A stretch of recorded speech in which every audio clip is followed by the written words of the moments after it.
شروع کرتا ہوں اللہ کے نام سے جو بڑا مہربان اور نہایت رحم کرنے والا ہے۔ حضرت علی بن زید رحمۃ اللہ علیہ حضرت امیہ سے روایت کرتے ہیں کہ انہوں نے اللہ عز و جل کے اس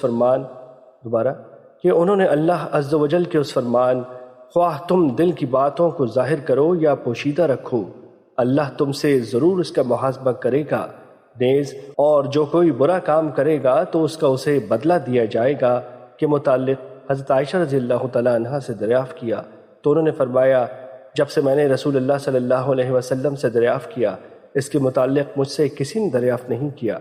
آپ نے فرمایا بندے کو بخار اور مصیبت وغیرہ آتی ہے تو یہ اللہ کی طرف سے مواخذہ ہے، حتیٰ کہ اگر وہ اپنی قمیص کی جیب میں کچھ رقم رکھ کر اسے گم کر بیٹھتا ہے اور اس پر وہ پریشان ہوتا ہے تو یہ بھی اس کے گناہوں کا کفارہ بن جاتا ہے، حتیٰ کہ بندہ اپنے گناہوں سے اس طرح صاف ہو جاتا ہے جس طرح سرخ سونا بھٹی سے صاف ہو کر نکلتا ہے۔ حضرت علی رضی اللہ عنہ بیان کرتے ہیں میں نے رسول اللہ صلی اللہ علیہ وآلہ وسلم کو فرماتے ہوئے سنا جو مسلمان کسی مسلمان کی صبح کے وقت عیادت کرتا ہے تو شام ہونے تک 70,000 فرشتے اس پر رحمتیں بھیجتے رہتے ہیں، اور اگر وہ شام کے وقت اس کی عیادت کرتا ہے تو صبح ہونے تک 70,000 فرشتے اس کے لیے دعا کرتے رہتے ہیں اور اس کے لیے جنت میں ایک باغ تیار کر دیا جاتا ہے۔ مشکات المصابیح حدیث نمبر 1550۔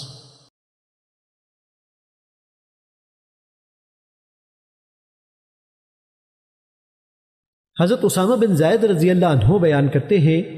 رسول اللہ صلی اللہ علیہ وآلہ وسلم نے فرمایا طاعون ایک طرح کا عذاب ہے جو بنی اسرائیل کے ایک گروہ پر یا تم سے پہلے لوگوں پر بھیجا گیا تھا۔ جب تم کسی ملک میں اس کے پھیل جانے کے متعلق سنو تو تم اس ملک کی طرف پیش قدمی نہ کرو، اور جب کسی سرزمین پر پھیل جائے اور تم وہاں موجود ہو تو پھر وہاں سے راہ فرار اختیار نہ کرو۔ مشکات المصابیح حدیث نمبر 1548۔ حضرت عثمان بن ابی العاص رضی اللہ عنہ سے روایت ہے کہ انہوں نے اپنے جسم کی تکلیف کے متعلق رسول اللہ صلی اللہ علیہ وآلہ وسلم سے شکایت کی تو رسول اللہ صلی اللہ علیہ وآلہ وسلم نے انہیں فرمایا اپنے جسم کی تکلیف والے حصے پر اپنا ہاتھ رکھو اور 3 مرتبہ بسم اللہ پڑھ کر 7 مرتبہ یہ دعا پڑھو۔ ترجمہ میں ہر اس شر سے جو میں پاتا ہوں اور جس سے میں غمزدہ ہوں اللہ کے غلبے اور اس کی قدرت کی پناہ چاہتا ہوں۔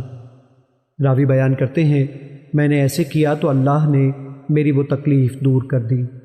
مشکات المصابیح حدیث نمبر 1533۔ حضرت ابن عباس رضی اللہ تعالیٰ عنہ سے روایت ہے کہ نبی صلی اللہ علیہ وسلم بخار اور ہر قسم کی تکلیف کے متعلق انہیں یہ دعا سکھایا کرتے تھے اللہ کبیر کے نام کے ساتھ میں ہر جوش مارنے والی رگ کے شر اور آگ کی حرارت کے شر سے اللہ عظیم کی پناہ چاہتا ہوں۔ مشکات المصابیح حدیث نمبر 1554۔